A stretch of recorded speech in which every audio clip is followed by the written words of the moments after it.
ध्यान रखना मेरे हम दोस्तों। इधर उथल को दुर्ग सिंह ने जादूगरनी कमला कलारन के द्वारा ताल कटोरा बख्शी बूंदीगढ़ में कैद करवा दिया है। अब एक दृष्टि आप बेटा गंगा की ओर डालें, जहां मछला रानी की नींद छूटती है। दोस्त दुख का पहाड़ टूट पड़ा और पलिंग सहित ना मछला दिखी उदलिया दी गई है। इस समय मछला ने उधल को नहीं देखा है गंगा जी पर। तुरंत जगायो सियानंद को जो बहनेज बना फर क्या हरी।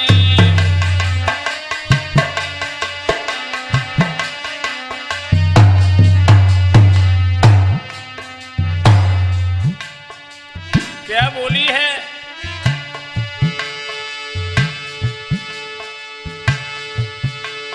अरे मुड़ा मार दा मुड़ा गारी में चुरिया छार छार हुई जाई।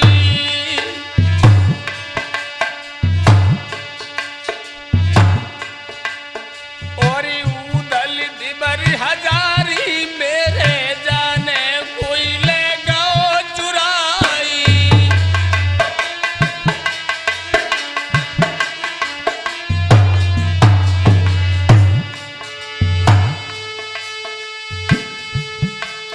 और जल मगा सियानंद ने फिर गंगा में दो डलवाई।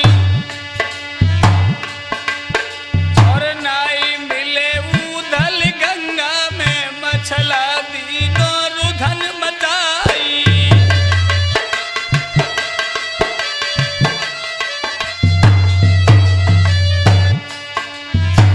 दोस्त अरे सारे मेला गोरे ढूंढबा नहीं मिले उदय सिंह राय। और मछला रोई रही थी तमुअन में तोले माहिल पहुंचे आई।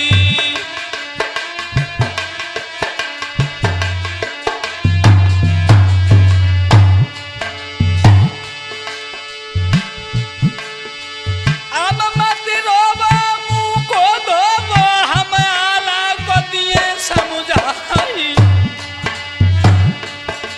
और धीरज दे के माहिल चल गए दिल में सोच सोच रह जाई।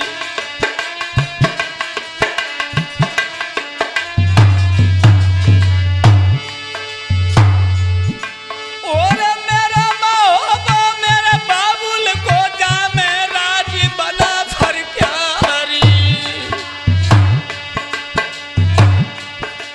और का दिन मन की मेरे हुई है माइल लिल्ली दई बढ़ाई।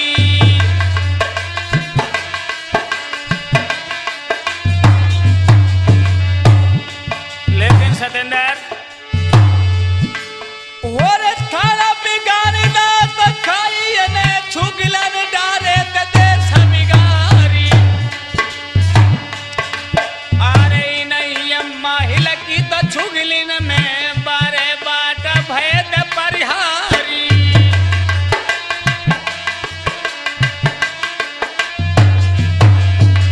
लेकिन बेटा अनुराग माहिल को तो आप जानते ही हैं।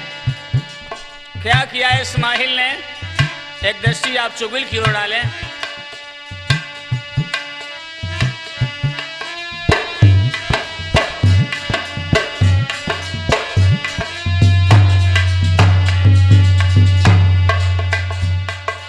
बासिन जाति प्याज के खाए केसर डार के घात मिलैयो।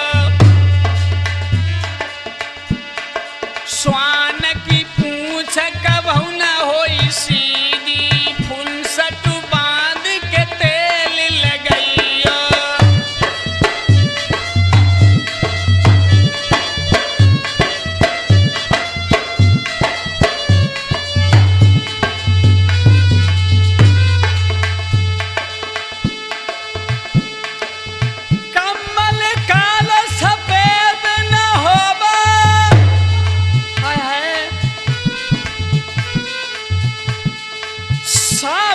के कई पुष्टि लगइयो चैतन्य कहे कि ये नीच न माने अकेले में बैठ कितनो समझइयो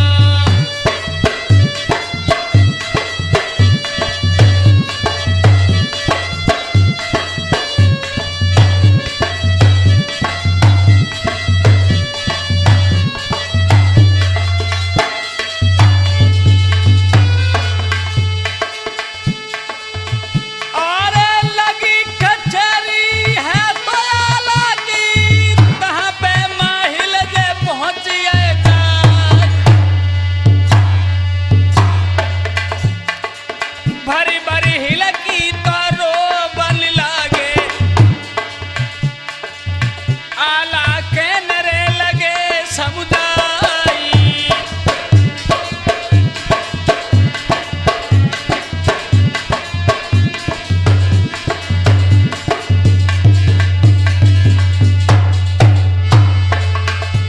अरे कैसे रोवत हो रे महुबे में मामा साफर दियो पथलाई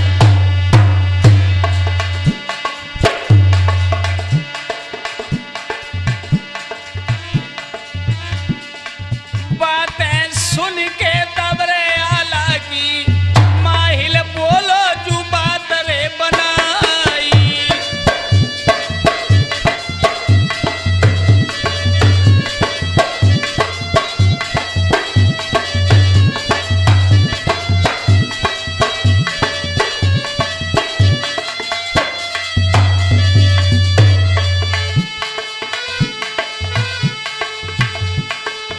बेटा तू मेरे कहा बदला में हाय दैया गति कहीं न जाए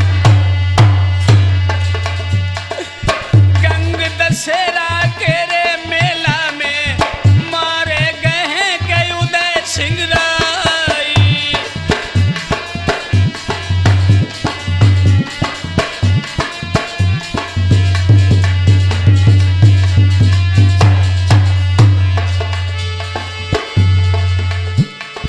देवे को छैया उदल भैया अलाव तो मिलबे को ना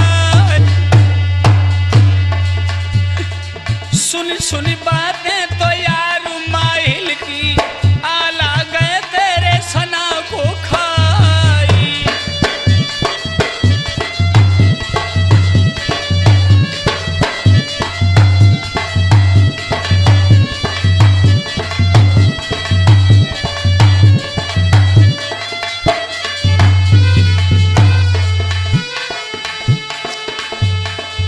काऊ राजा बेबा मछला रानी आशिक हुई आई मेला के दरमियान उधल देख रे तुरंत धमकायो मछला रानी तो गई खिसियाई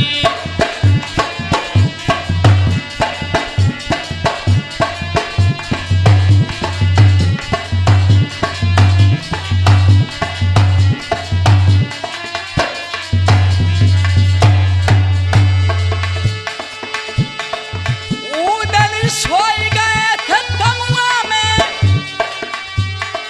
दे मछला ने तो जुलम रे गुजारी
दोस्तों,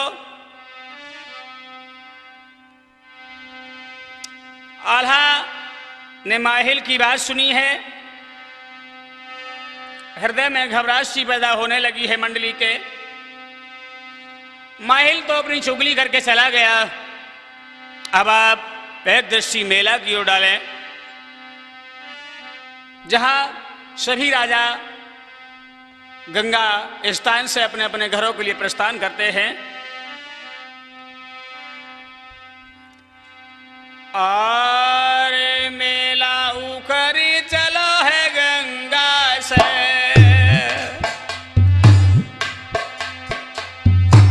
मोहवे गए सियानंद राय, उठी है पालकी रानी मछला की, उरही छल है मही पतराय।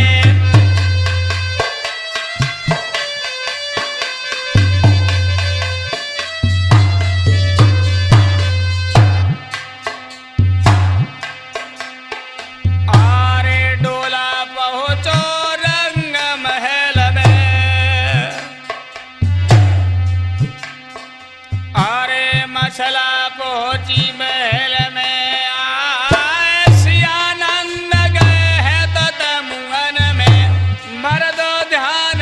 सरी ना जाए।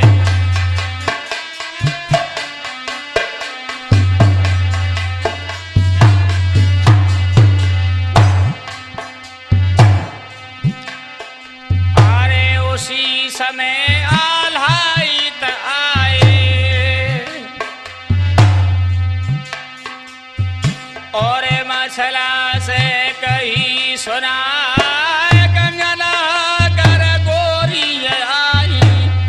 सोची तरह हो तो या गुलाए।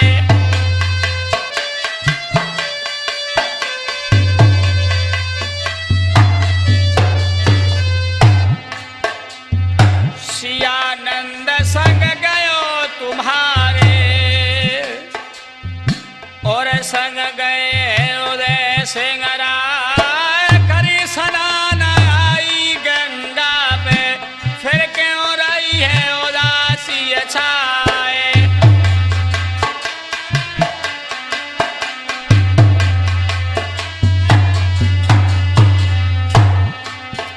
आरे चोरयो चतन के समझे से,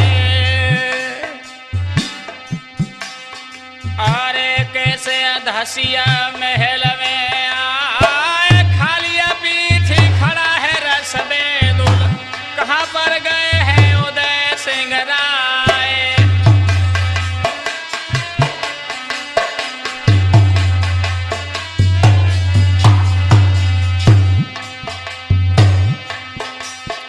आरे बिनउदल के मछला रानी, मेरो फटो कलेजा जाए, कहो आरे का गुजरी है गंगा जी पे, सबरो दियोरी बतलाए, सोई हाथ जोड़ के मछला बोले, फड़मा सनई पिया हमारी, पुण्य करत में पाप लगो है, खोटी कहा तो रची है करतार।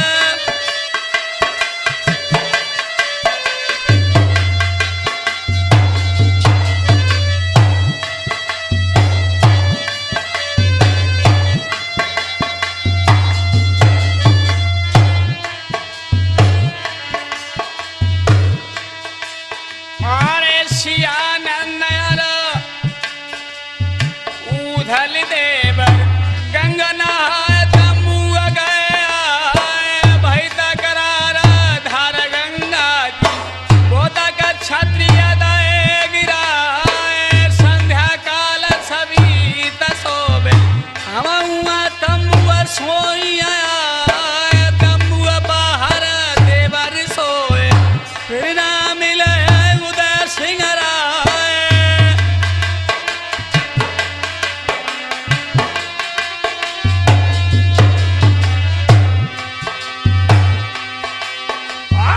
सुन के बात अब मछला की, आला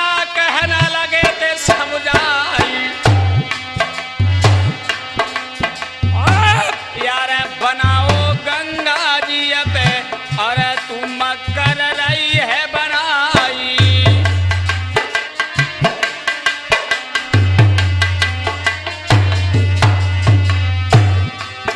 अरे तेने मारी दो तो भैया को मछला सुन ले ध्यान लगाई। जाने से मछला तो को मारे जामे झूठ जरा भी नहीं।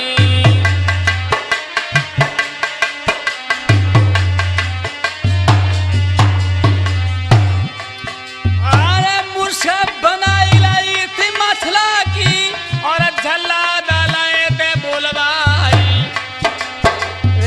जाने से मरियो जा रे मछला को आंखें हमें दियो रे दिखलाई।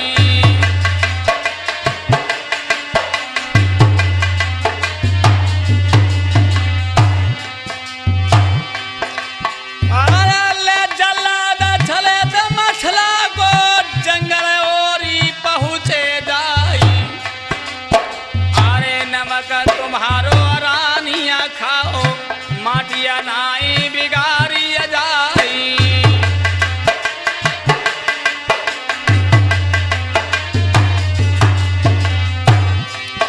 अरे हुक्म अठारे है जो रेला को दे गोलुआ में हमें पिराई।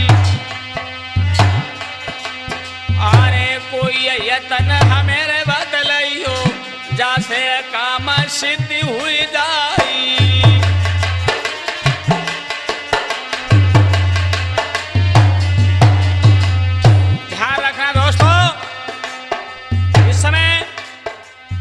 जल्लाद मछला को मारने के लिए जंगल की ओर लेके चले हैं बेटा उपनेश।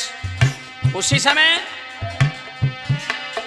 मछला से जल्लादों ने कहा है देवी तुम्हारा मैंने नमक खाया है, मार तो नहीं सकता लेकिन कोई उपाय हो तो। मछला क्या बोली है?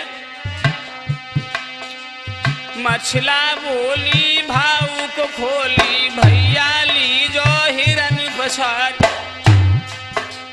साजन को दिखलाने खातर उसकी आंखें लियो निकारी।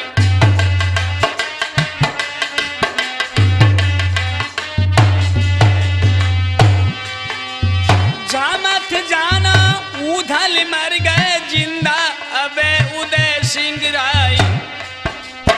और कर जल्लादन ने तैयारी लीनो तुरतई हिरन पछाड़।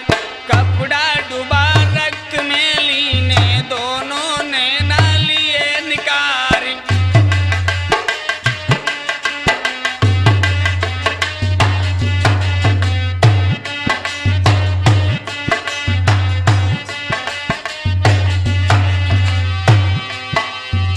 उदल मछला दोनों मर गए दो आला को जवाब सुनाए।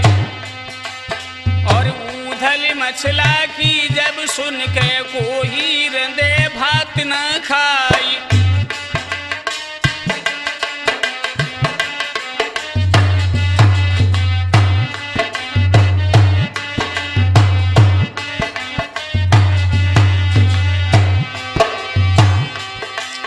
और सियानंद इंधल से बोले भैया सुन ले ध्यान लगाए।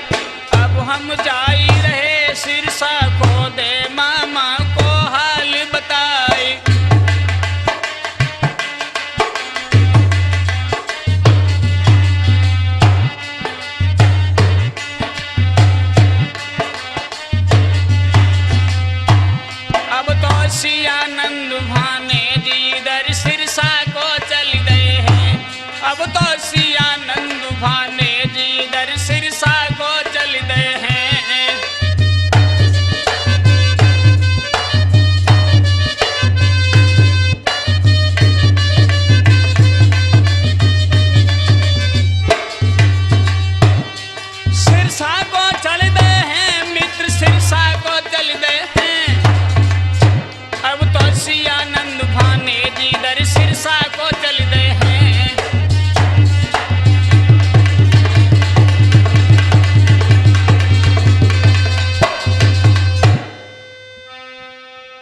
ध्यान रखना दोस्तों, सियानंद सिरसा के लिए प्रस्थान करते हैं। उधर चंपावती घर से चली है, उसने देवी की आराधना की है और कहा है, माँ मेरे हृदय सम्राट के मामा श्री मलखान सिरसापति आप उन्हें दर्शन दें। इधर दोस्त वो भवानी चली है जहाँ मलखान सो रहा है। आहा, तब तक सियानंद जी प्रस्थान करते हैं। आर चली भवानी गढ़ बूदी से,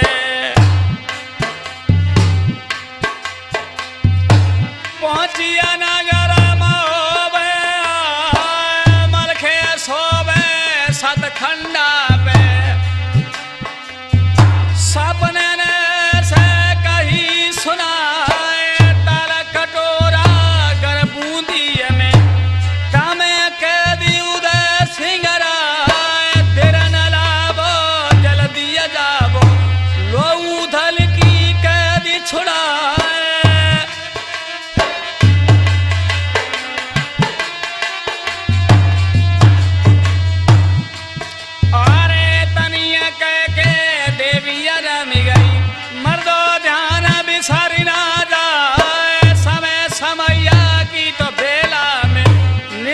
छूटी गई है भेरा,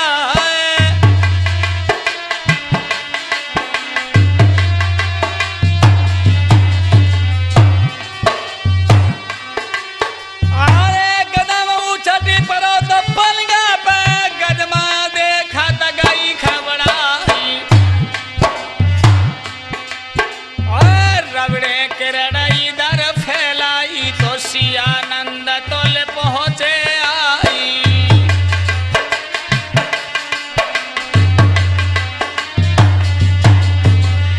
जिस समय देवी ने स्वपन देकर के चली गई, तब तक सियानंद आए, मामा श्री को प्रणाम किया और क्या बोले हैं, जो कछ बीती गंगा जी पे सब मामा को दई बताए, मलखे कही सुनो तुम बेटा हम तेरो ब्याह दे करवाई,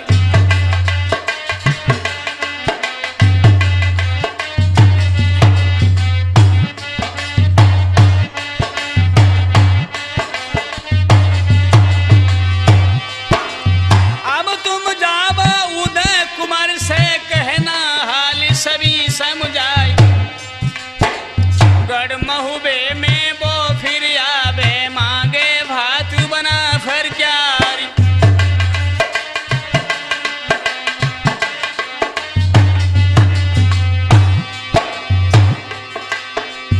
सियानंद बारी गढ़ आए, दो माता को हुक्म सुनाए, देरी न लावो जल्दी जाबो, मामा से बात भेजी के दासी बलम बुलाए, उदय कुमार ने कही सुनाए, और बारिन लावो फौज सजावो, दो महुबे को कूच कराए,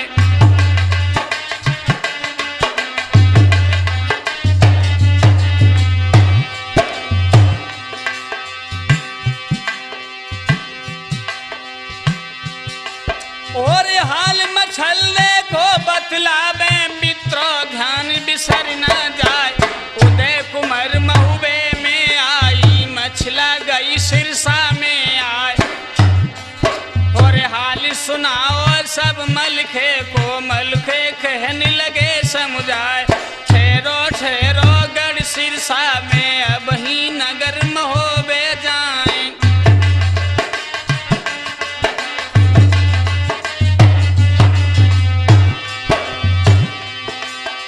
शोक सिंधु है गढ़ महुबे में, उमड़ी तुरंत वित्रगम धारी, और नीची तेगे रजपूतन की, बैठे जहां बना फरलाल, हाल सुनाऊं अब आला को, मलके तुरंत पहुंच गए जाए,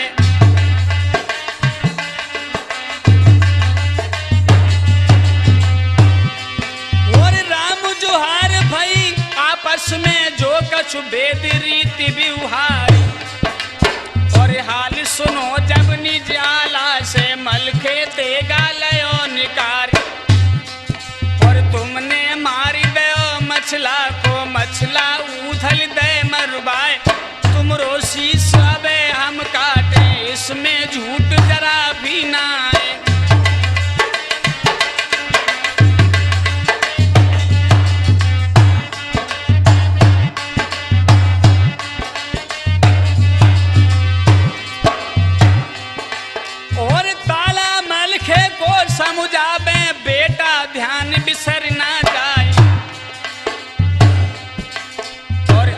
आपस में मर गए बना पर सब, और सभी कहेंगे दावादार, ताला मलखे को समझाओ उनके दहा गयो उड़ जाए।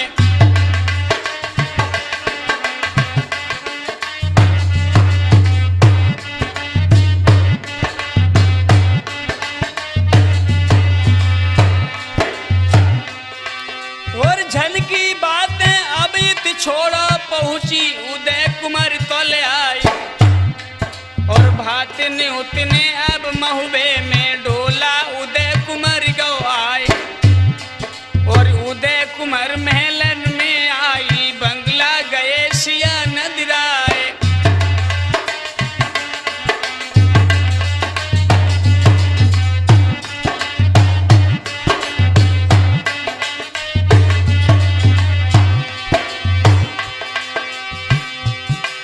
और सियानंद मलिक से बोले मामा सुन ले ध्यान लगाई, अरे टिकाओ गढ़ बूंदिए से सो बाबुल ने लायो चढ़ाई।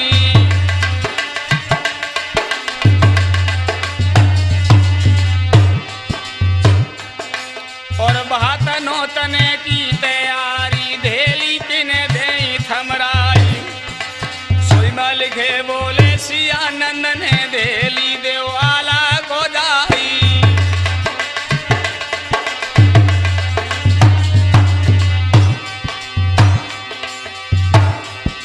और धेली देखी जब आला ने तन में गुस्सा बड़ी अपारी, आखिया पट परा तूने मेरा गंगा जी पे नाश पारी।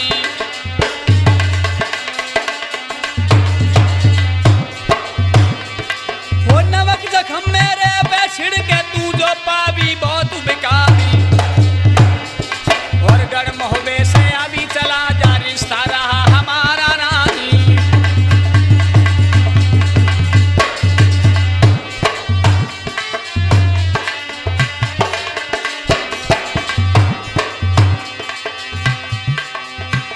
अरे सिया सुन के तो सिर सापत ने, और फिर जगवरे दई है फटकारी।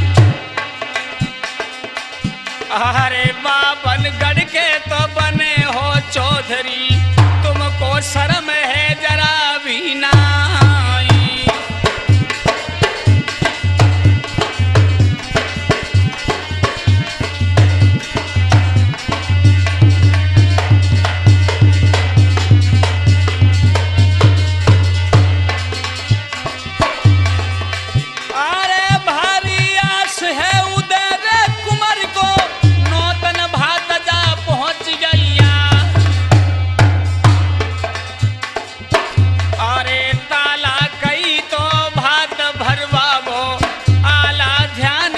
सरना जाई।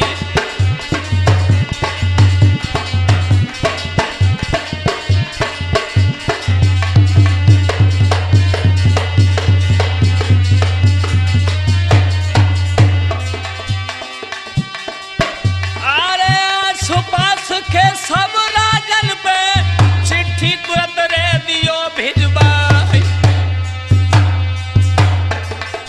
अरे गढ़कन बज से बेला खन आवे, और कुड़हर से तो बोनिया राई।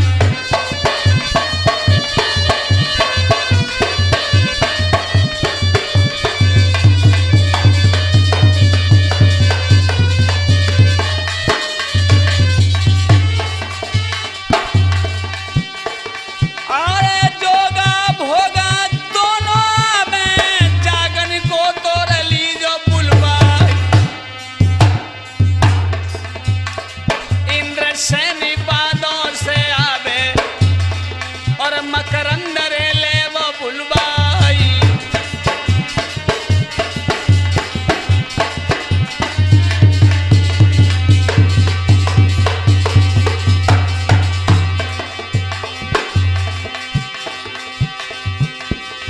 जामन भाई गई थी आला के, तीनों तुरंत ही हुक्म सुना।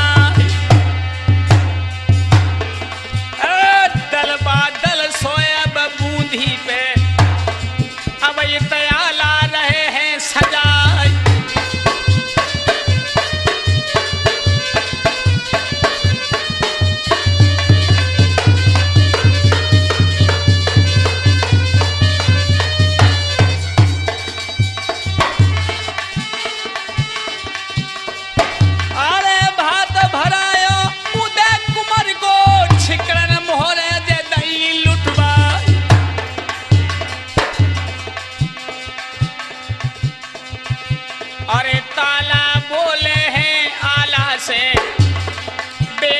सुनियो तो ध्यान लगाई।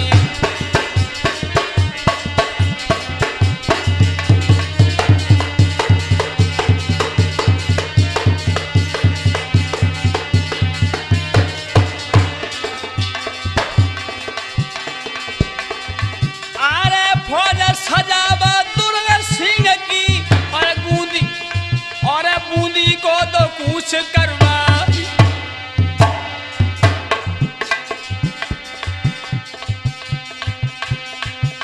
अरे कुछ बोली दो गढ़ बूंदी को, फौजें चली हैं गगन उन्हारी।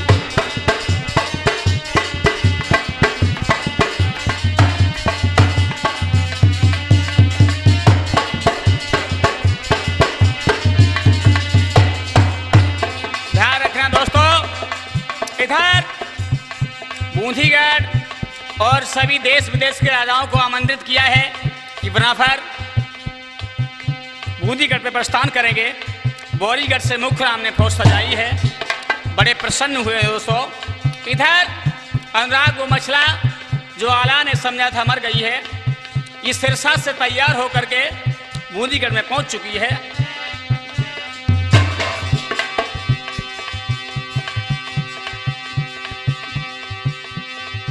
अरे सीमा दावी गढ़ बूंदी की सवरी फौज रे दई है रुकवा।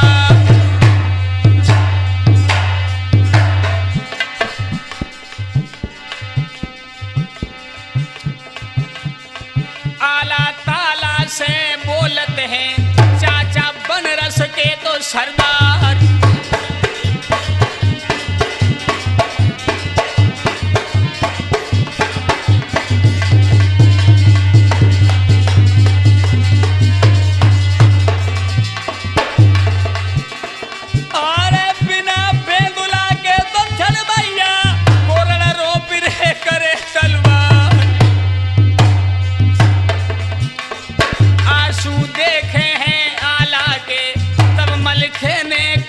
सुनाई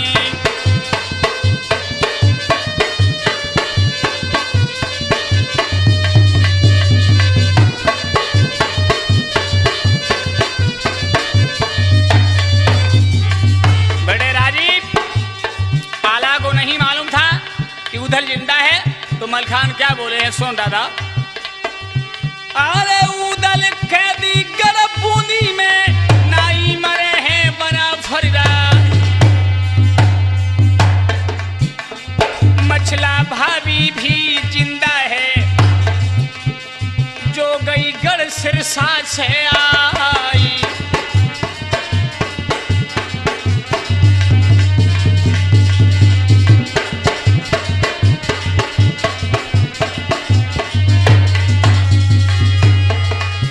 जिस समय ये बात सुनी है लाखन ने कि मित्र उधल खनबट में लाखन गरज रहे हैं, वारे दुर्ग सिंह अरे लाखन गरजत है तो तंबू में हरे है का चीर रे दुर्ग यारा। अरे मित्र हमारे को तो बंधवायो दे बूंदीगढ़ धूल मिला।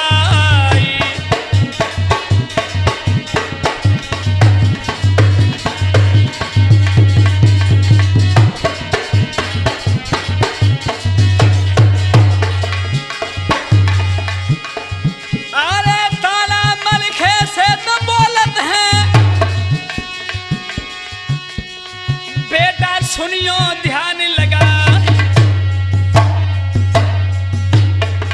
अरे जोगी बन के तुम सब जइयो ले उधल को जो भेद लगाई।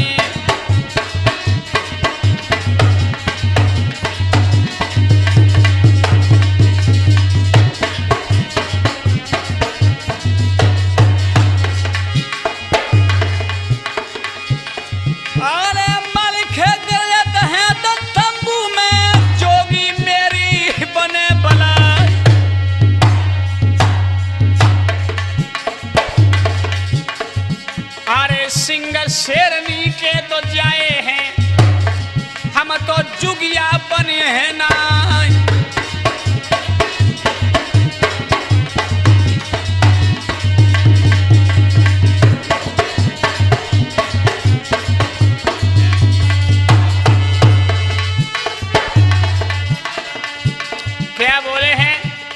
मलखान से उसी समय ताला सैयद समझा रहे हैं। मलखान बोले चाचा श्री बात सुनो, जोगी नाई बनू बूंदी में लड़े दुश्मन को जंग हराऊं, जन्म लयो छत्री कुल में लड़ी ऊधल की बंदी छुड़ाऊं।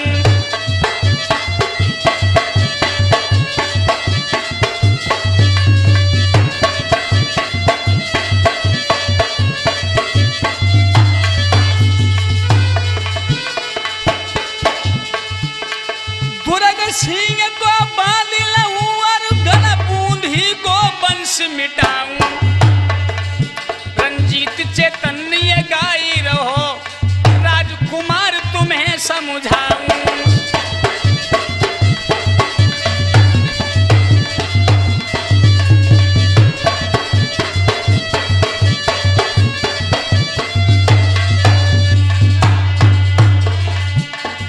उसी समय ताला सैयद बोले बेटा फकीर बनने में कोई शर्म मत समझो। क्या बोले हैं?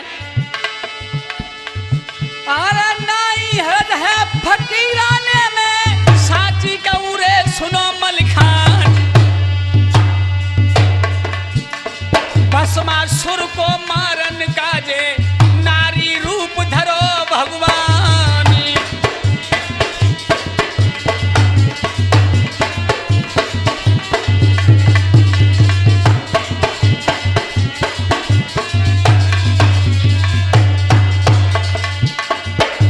और बेटा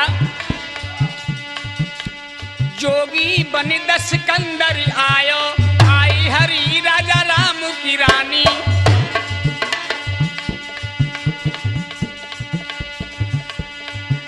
और कोपी चढ़े रघुवंश सभी कर दई जाए निछाचर हानि।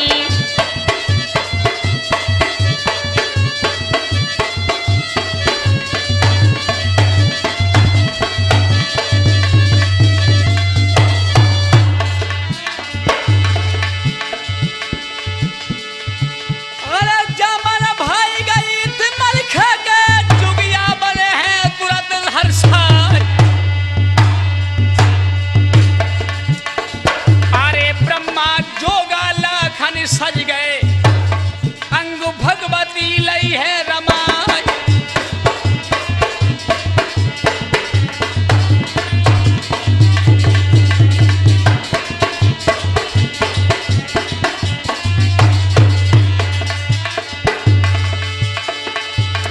पांच सूर चले जोगी बनी सारो नगरी घूम लो जाए, समय जब ही नियरानो पहुंचे ताल कटोराया,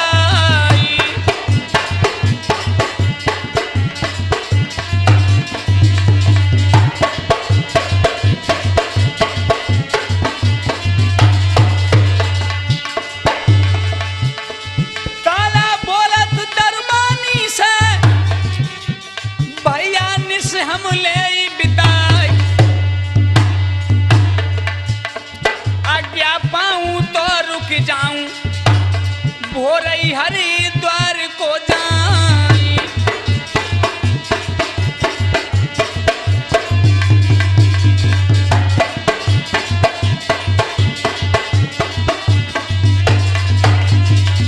लेकिन बेटे राजीव अरे रैयत ठीक बूंदी की फौरन नाई दई करवा,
के भेंटे हैं।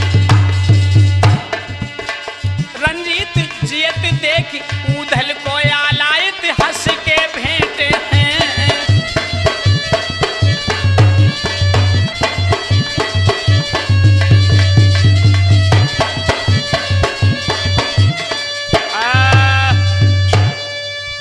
ध्यान रखना दोस्तों, इधर वनाफर वंश के सभी क्षत्रिय जिस समय ऊधल को ताल कटोरा की भक्सी से निकाल के लेकर के आए हैं, पहली विजयश्री वर्ण करने के उपरांत में आल्हा ने पुनः बीड़ा डलवा दिया है सभा में ऐपन बारी ले जाने के लिए। अरे आला बीड़ा को डरवायो और महफिल में कई सुनाए, और 5 पान को ये बीड़ा है जो छत्री हो ले उठाए। और नाम सुनत खनगढ़ बूंदी को मनपुरियन पे परो तुषार, और को जावे गो गढ़ बूंदी में काए को फंसे का लगेगा।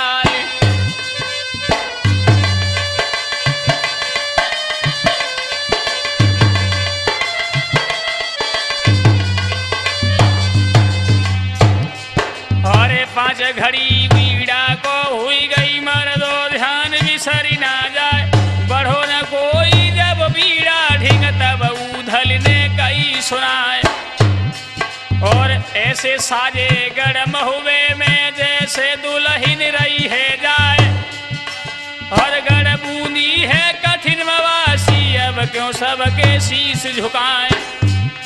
और इतनी बात सुनी रूपन ने तज के गौ सामने आए, रूपन हाथ पान लेकर के घोड़ा तुरंत सजा हो जाए।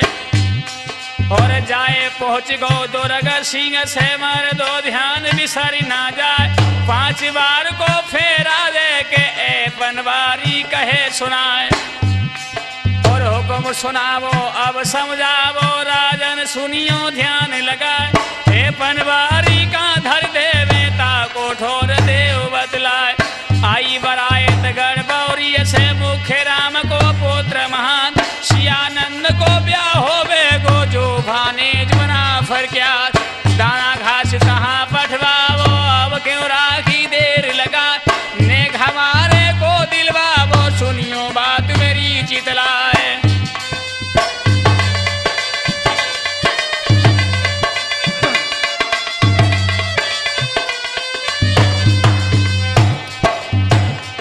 अरे नजर घूम गई दुर्ग सिंह की उन्होंने त्यूरी लई चढ़ाए, और कौन देश से बारी आओ इसको शर्म जरा भी ना। मारो मारो जापाजी को जिंदा एक कड़न ना पाए, और अकेले रूपन के मोहरा पे छतरी टूटे 1000।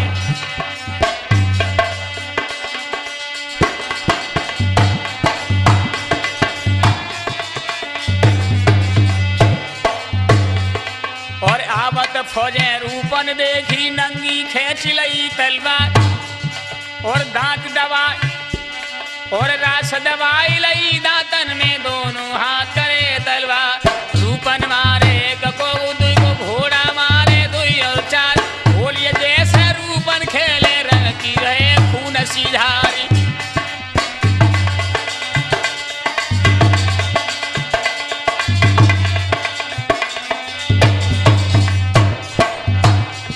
और फौजे सज गई दुर्ग सिंह की छतरी साजत 1000, और रूपन घोड़ा एड़ी लगाई अंबर पंख दए फैलाए। और 60 बास जब घोड़ा उड़ गो सबने नजरे लई टिकाए, और रूपन चले गए राजा से तंबू पास पहुंच गए जाए।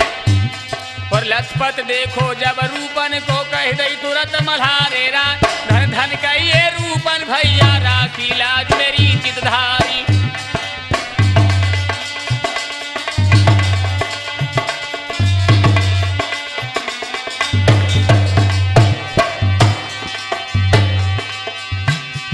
और दुर्ग सिंह तो घर में गरज तंबू गरज मल्हार को स्वामी,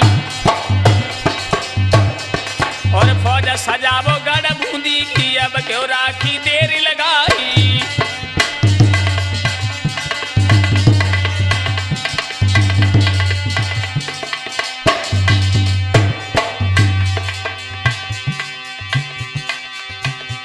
और 1 किलो पानी जहां पर आओ सबके दीने मान घटाई। और फौजे सज गई गढ़ बूंदी की, तुरंत ही डंका दयो बजाई।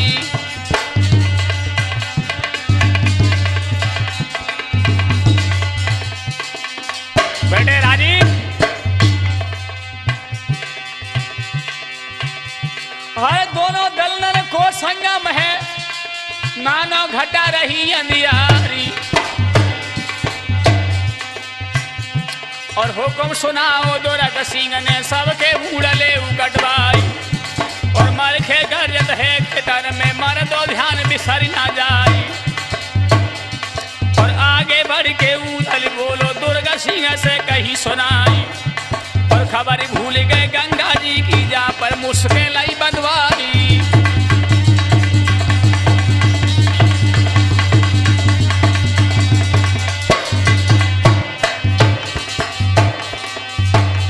और बातें बढ़ बढ़े वो मारत हुए नर में ठांसी दिए तलवारी। और दुर्जन सिंह से लाखन भिड़ गए सिरसापति सरे मलखानी। और दुर्गत सिंह चे जाए मोरा पे लंबी जबदई ललकारी।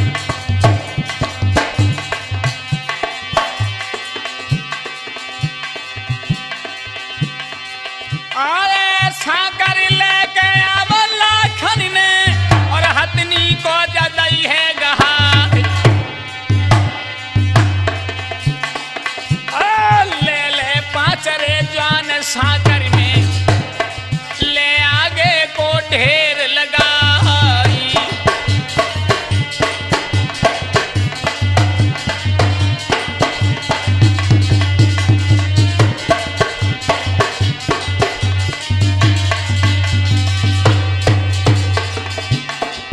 अरे ले आगे को तो ढेर रे लगावे।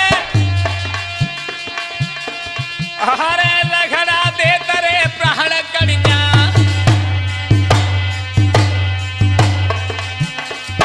अरे जाई जवान के गोला लागे, रण में गिरे रे चकत्ता खाए।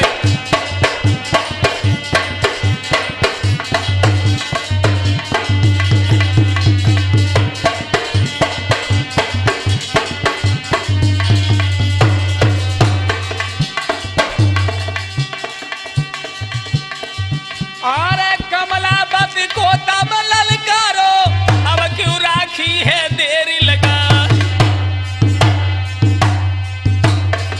अरे काऊ को घोड़ा तो काऊ को बकरा, फौजें पत्थर जे देवो बना।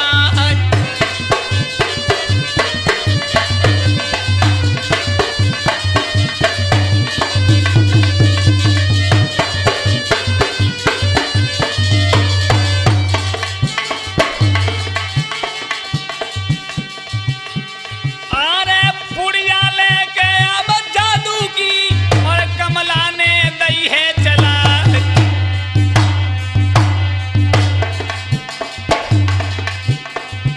अरे फौज रुक गई है तो महुबे की, उनको सासरे आती तक ना।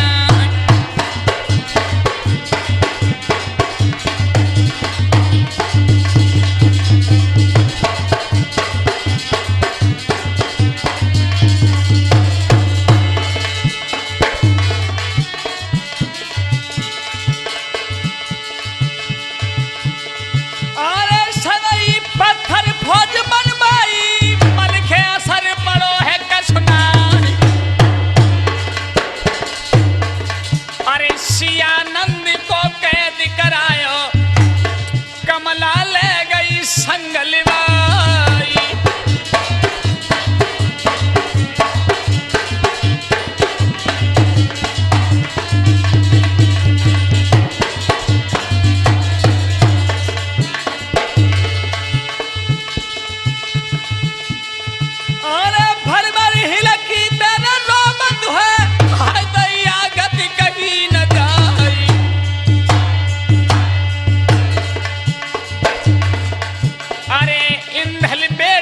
सोनमती को अब चढ़ गो है तुरंत ऋषियाई।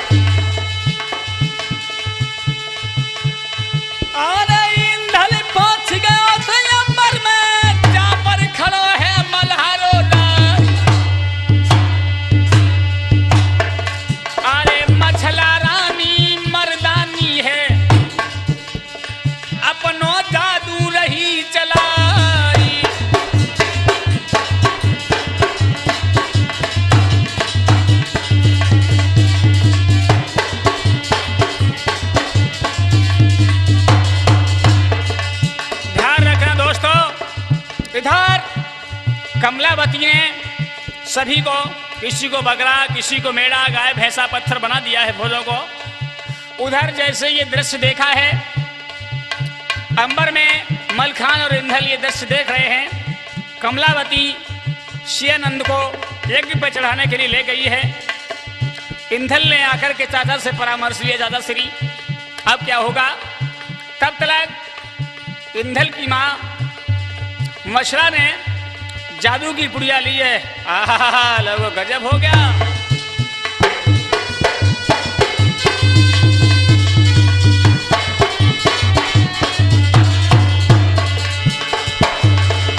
अरे कमला बत के जाए तो मोहरा पे मछला जादू दो है चला। अरे जूड़ा काट लो तो कमला को फौरन कह दिलाई है करवाई।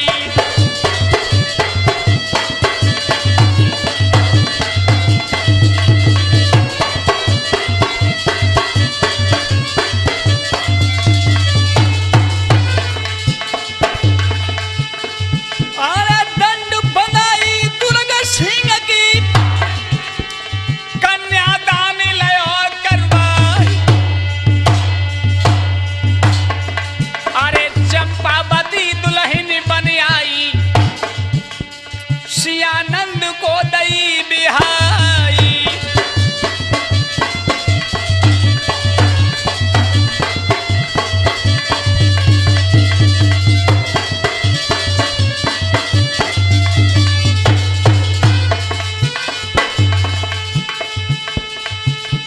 रंजीत चेतन कहीं ठहरत है, कमरुती नगर रहे ग्राम बताए।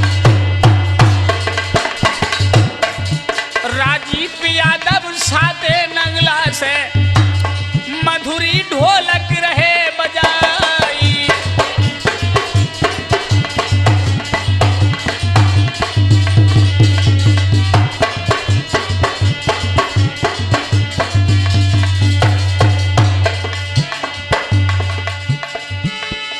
राजकुमार हाथ रस वाले ग्राम थरोरा रहे समझाई।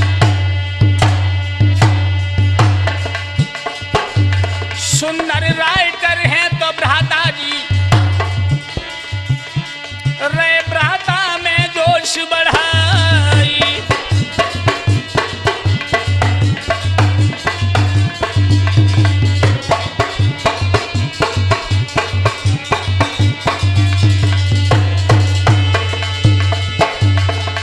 उपनेश बेटा जो शिष्य बैठो है, सुंदर मटुका रहो चटकाई। अनुराग चेतन शिष्य मेरो है, चिमटा में लला रे दे तू ललकारी।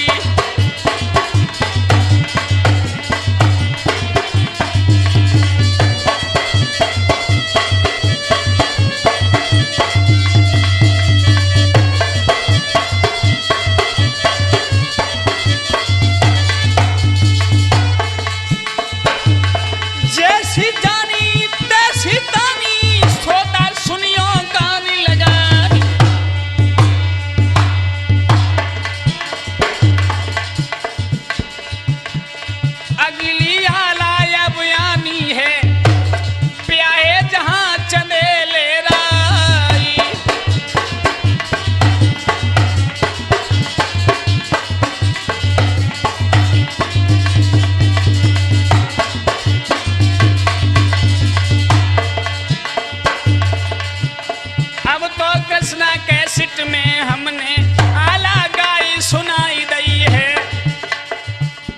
और हमारे सहयोग में हैं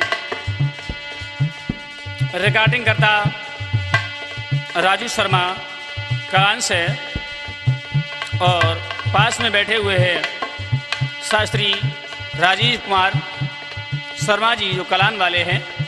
इन्हीं के चैनल से ये आला आपके करीब में आ रही है।